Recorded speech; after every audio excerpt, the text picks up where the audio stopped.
said, when we were working on Ted Cruz, we were working with SCL. She may have been unaware of the... when you work in Ted Cruz's campaign, you received no data from that campaign, which is the United States, to your headquarters in Victoria. There was no data transfer. I didn't say that. No, we received information from the campaign and from SCL for our work during that campaign. Not from Cambridge Analytica. Not for Cambridge Analytica. Okay. So the chair on the committee, Mr. Damien Collins, in response to something that Ms. Kaiser says, on a point of clarification, you mentioned Chris Wiley worked for SCL Canada. Her answer was, that was a name used for, I don't know him as an individual or the AIQ office. That was considered SCL Canada. Our company tended to have a business model where we would partner with another company, and that company would represent us as SCL Germany or SCL USA. That was the model. His response was, so as far as you're concerned, SCL Canada and AIQ are the same thing. Her response was, I believe so, yes.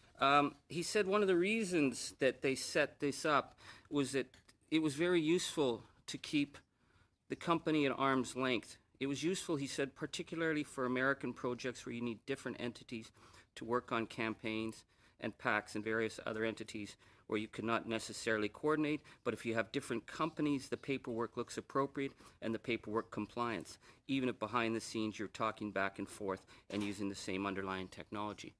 Cambridge Analytica was focused on the US market, purely handling US matters.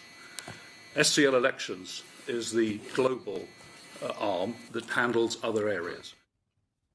Sorry, what was the question? The question is, he said that they were set up to keep you at arm's length because it was useful in order to make sure that the paperwork compliant, particularly with American projects. I don't believe that's correct. Okay. Part of the business model is to capture a government, win an election. You get paid for that, but you don't make a ton of money. Where you make the money is then going into the government and making the deals.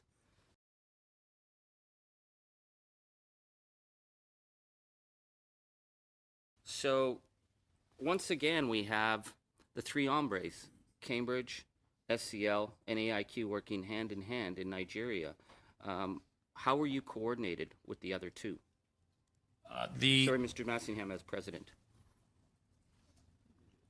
We weren't coordinating. But you were given the video. Cambridge said they gave you the video. You said it was SCL. I mean, it's the three of you. How were you know, they didn't just give you a video that totally freaked you out. Sorry, during that time, we were unaware of even that there was a Cambridge Analytica. Sorry, that's not entirely Sorry, accurate. sorry. You serious? No, Sorry. no, sorry. I want to hear this, Mr. Massingham. You weren't aware that Cambridge Analytica existed when Cambridge Analytica said they gave you the video? So I just want to hear you. Just follow that up a little bit for us. You weren't aware that Cambridge Analytica existed? So what? No, sorry, Mr. Massingham said that. So we worked with SCL on that campaign. Right. Well, Christopher Wiley says, when you look at how Cambridge Analytica operates or how SCL operates, they do not care whether or not what they do is legal as long as it gets the job done. And he said that AIQ, quote, inherited a lot of that company culture, which is a total disregard for the law.